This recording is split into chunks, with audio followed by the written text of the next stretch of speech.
Welcome to the Make More Money as a Dietitian podcast, where we talk about all things money, mindset, and marketing so your nutrition business can thrive and you can make a bigger impact in the marketplace.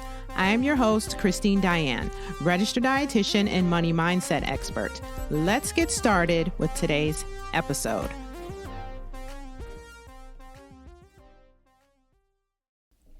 Welcome back, my friends, to another episode of Make More Money as a Dietitian. I'm your host, Dyan Thompson, and I'm so excited to be here again. Another week, another episode, another day of learning something new, my friends, on how we can make more money as dietitians, about how it is possible for you to make something of this career that you have chosen for yourself, about what is possible right here and right now, right? We can make more money as dietitians. I hopefully have been showing you over the past several weeks that it is possible for you to earn a good living in this profession. And one of the common threads through the series of these guest interviews that I have done is that each and every dietitian who I've interviewed who's making good money, they have a certain mindset. They have a mindset of not giving up. They have the mindset of staying committed to what it is that they want.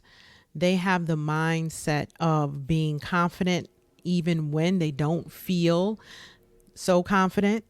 I think it's different when there's a feeling versus a being. So a being confident means that there is an ultimate knowing. There's an ultimate urging. There is something that is pulling you forward. But feelings are very fleeting, my friend. Feelings come and go. Feelings are not always the best indicator of truth, okay? Because they are fleeting. So I just want to encourage you to keep listening to this podcast if you really want to make more money as a dietitian, okay? Because I have some really good guest interviews coming up and some really great topics planned for the future. And it's so important.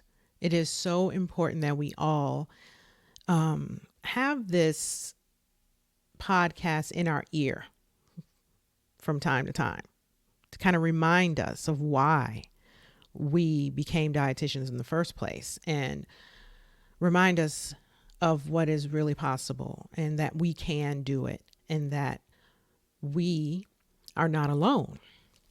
So, my friend, stay tuned. I have all of the things lined up for you. And just know that you are not alone on your journey to becoming great in this career. I feel like we're always becoming, right?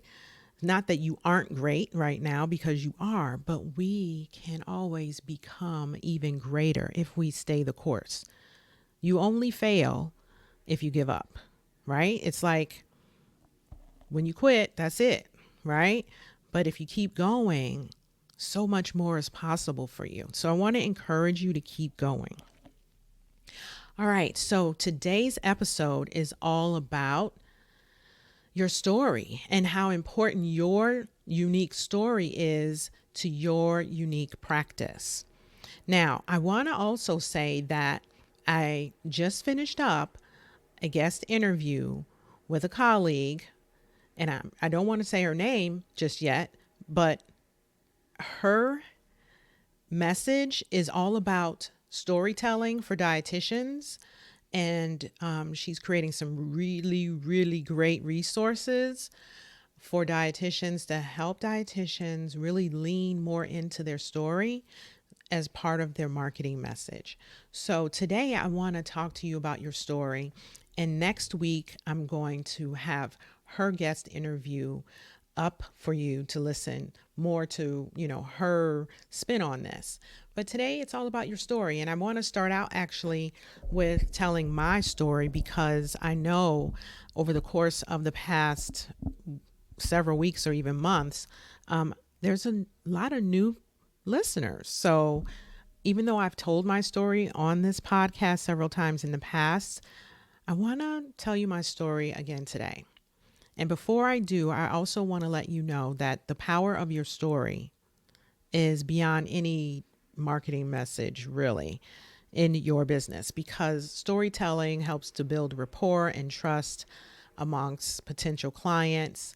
They will see themselves in your story, and they will literally come to you to ask if you can help them.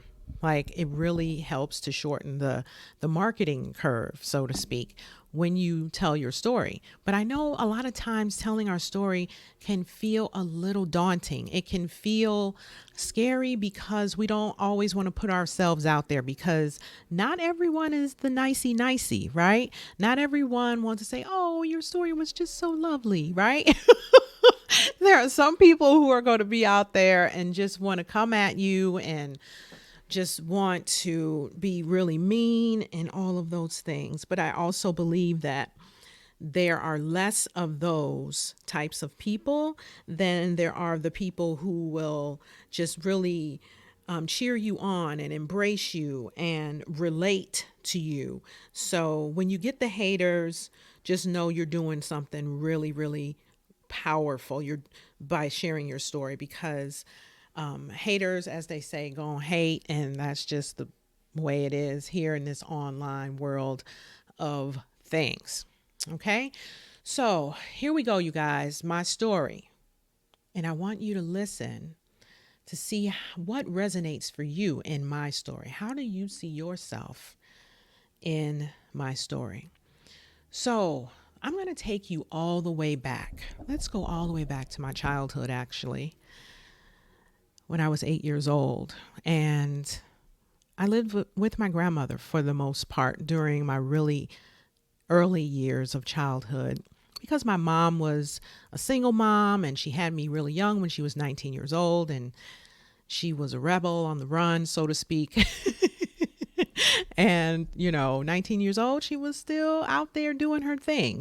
She wasn't quite ready to be a mom. So my grandmother raised me for the majority of my younger years. And if your grandmother was like mine, she put you in the clean plate club, even when you didn't want to be. So my grandmother would fix my plate just as hefty as she would fix my grandfather's plate, and she would make me sit there and eat all of the food. You must eat all of the food because I fixed this food for you. And, there's starving children in Africa. You need to be eating all of this food. So, of course, I ate all the food. I didn't want to get in trouble. I didn't want to hear my grandmother's mouth. My grandmother was a whippersnapper, and she did not play. You do not play with Granny, okay? You just don't play with Granny.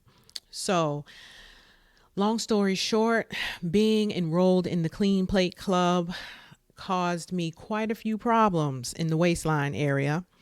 And I was a chubby child growing up. And I used to have to get my clothes in the chubby section at Sears Roebuck back in the day. Sears has since gone out of business. But I used to hate shopping for those clothes, you guys. I used to hate going shopping for clothes, because back then in the, the early 80s, when you're shopping in the chubby section, those clothes were horrible. They had big, ugly polka dots and big bow ties on the front. And oh my God, the worst. And what was also the worst was school, because being the chubby girl in school was not fun. Being picked on in school was not fun. Gym class was horrible because I was always the last one standing, last girl standing. Anyone relate to that? I was the last girl standing when it was time to pick for teams, right? So no one ever really picked me. I usually just had to go to whatever team I needed to go to because I was the last one standing. So there was that. And it was just horrible. So there were periods of time throughout my childhood where my weight would fluctuate up and down, up and down. And so fast forward to high school where I had body dysmorphia. Like I remember when I was in high school and I thought I was fat, but then I look back at these photos now and I'm like, what was I thinking? Like I would like almost kill to have that shape, I think. Maybe, maybe not. However, yeah, in high school I thought I was fat, up and down, weight up and down, fluctuating back and forth. Trying to keep up with the other girls and how they looked, and you know how high school is. Fast forward to college, I thought I was going to major in pre-med because I wanted to become an OBGYN and deliver babies. And I thought that was amazing because everyone in my family, all the females in my family were nurses. And, you know, anyone know me yet by now? You know that I'm going to one up you on a thing. Okay, so if you're a nurse, I'm going to become a doctor. You feel me? So I went away to college and enrolled in a pre-med program and quickly found out that I didn't like it. And I said to myself, and I remember this like it was yesterday, I don't want to treat people who are sick. I really would rather help to help people maintain their health is what I remember saying to myself. But I went through so many different majors trying to still figure out something else. And none of these other majors, you guys, were in healthcare at all. You know, don't laugh at me, but I did computer science. Like, why would I do that? And I did, I checked out a few courses in law enforcement, and Lord knows that that was not for me because you can't even put a gun near me, let alone on the side of my hip. So that's not happening. And I definitely didn't want to go to law school because I really just didn't want to do that much learning. Hello, I dropped out of pre-med, so I definitely didn't want to go the lawyer route. So then someone, I don't even remember who this person was, but they told me that there was a dietetics program and that I should check it out, you know? And I did. And you know what? I never even looked back. It was just the most amazing thing that I had found for myself. I said, wow, if I can heal my own body image issues and start eating right and all of these things, then I can help other people too. And I thought it was the most amazing thing. And I love the science behind it. It was just awesome. And you know what? Side note, you guys, I had, there was a young lady on my floor in the dorms, maybe when I was a sophomore, and I remember her face, but it was interesting because she was someone who was struggling with binge eating disorder. And at the time, I didn't even know what that was. I was just like, what the heck is she doing? Like, she would go down to the snack bar in the cafeteria, which was open late at night for us. And she would get this huge bag of peanut M&Ms. When I say huge, y'all, it was just beyond. And so she would get this bag and she would eat it all at once and then go in the bathroom and purge. And I had never been exposed to anything like that before. And I was just like, oh my God, what is happening? That is so weird. But then I went through the dietetics program and I learned all about that. And I was like, oh, wow. Okay. So that was what that was. And I just want to say, like, I really, really loved my major. I just dived head on into the the courses. I would read my textbooks while my other friends were going out partying. You know, it was just the weirdest thing. People would come by and say, "Hey, Christine, you want to come with us? We're going to XYZ party." And I'd be like, "Nah, I'm reading." And, they would look at me like, okay. So fast forward to graduation, and my initial jobs out of college were the typical, clinical and all of those things. Had a lot of jobs over the course of the years, you guys. But one of the things that I really noticed was that my weight problem and the fluctuation in my weight back and forth still persisted. No matter what, I could not gain control over my weight. I still had this issue around my weight and my body image and my self-love and my self-acceptance. And there was a part of me that really started to understand that it wasn't about all of the things that I learned in school, that there was more to this, like being truly healthy. There was more to it than just the science of nutrition. There was more to it than just what I ate and how much I exercised or didn't exercise.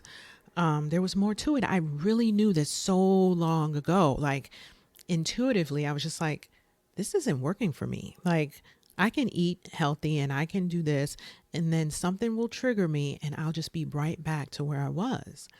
So I decided that I wanted to create my own private practice to help others with the same thing that I was struggling with, because what we know is this, that when, or let's put it this way, we definitely need to teach the thing that we most need to learn. Okay? We need to teach the thing that we most need to learn. So I knew that whatever it was that I was struggling with, in order for me to overcome the struggle, I needed to really dive deeper into it for myself so that I could teach it to others. And so that's how my private practice was born initially. And it came from a very holistic perspective, and it was always holistic, even though I came from a very sciencey and analytical background and training. My inner knowing and being was always about treating the whole person, coming from a very holistic perspective.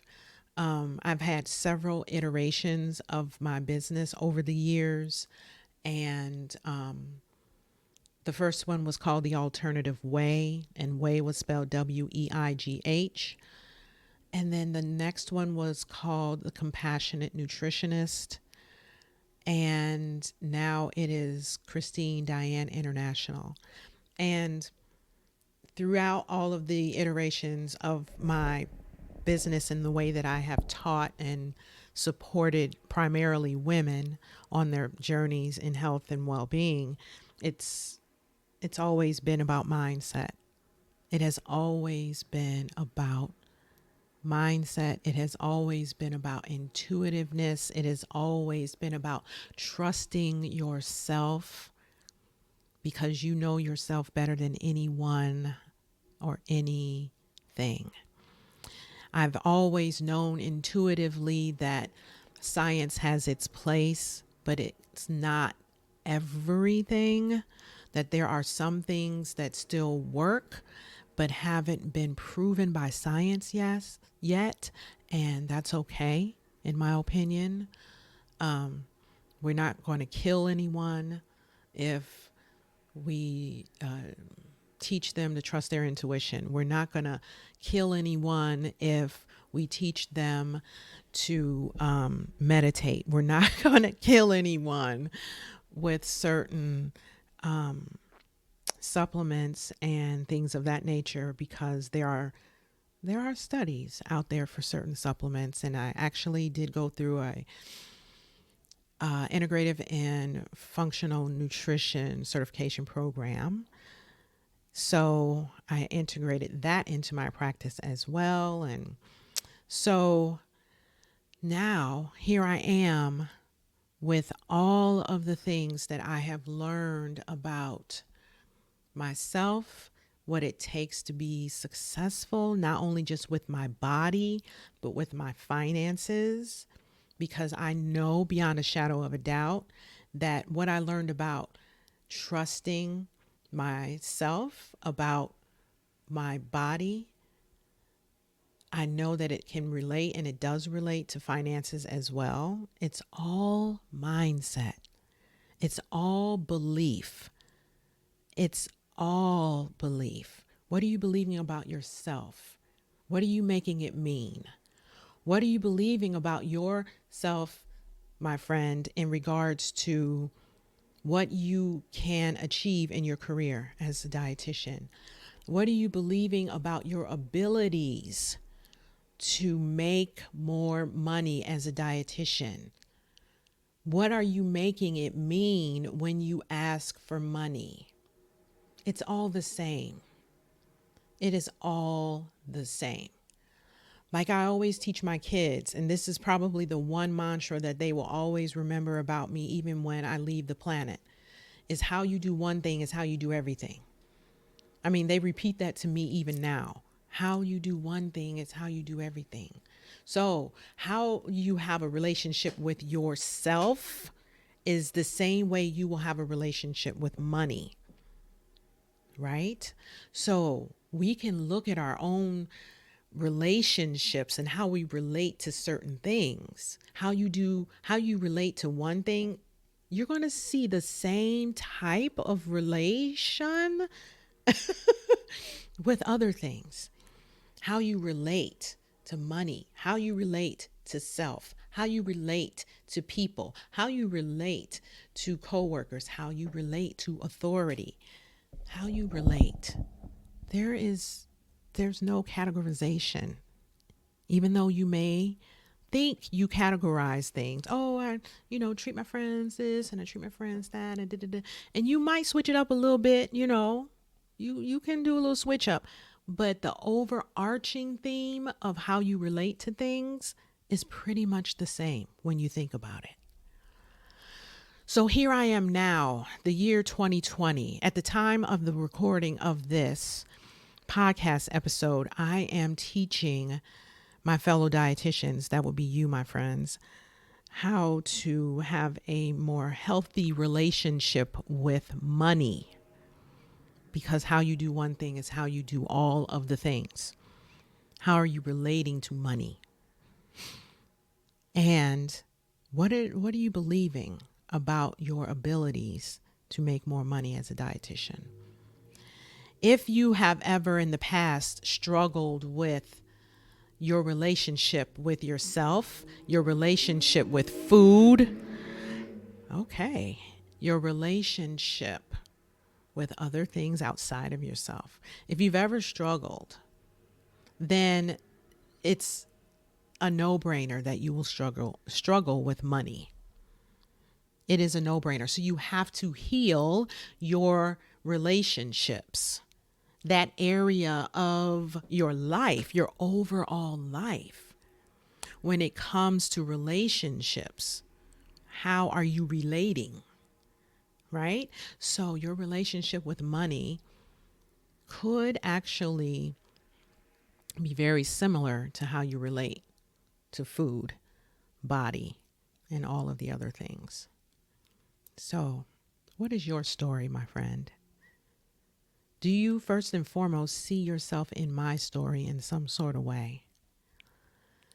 A lot of times we want to shun away from our stories, but I want to encourage you to first and foremost embrace your story. Tell your story.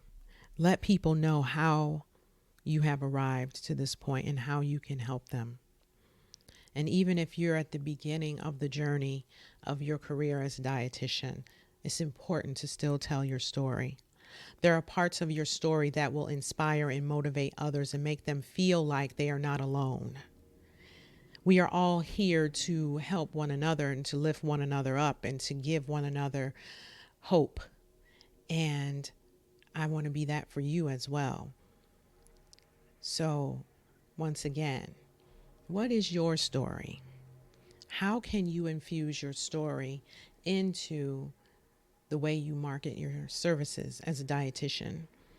I feel like clients need to see us more as humans than the nutrition experts that we're always spouting to be.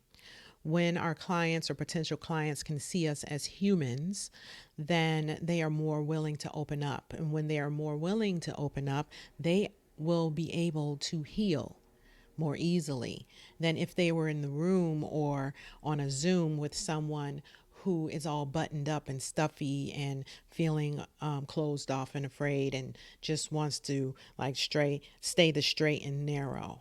No. Our clients and potential clients want you to be human. They want us to be human. You are human. Humanize your message. Tell your story.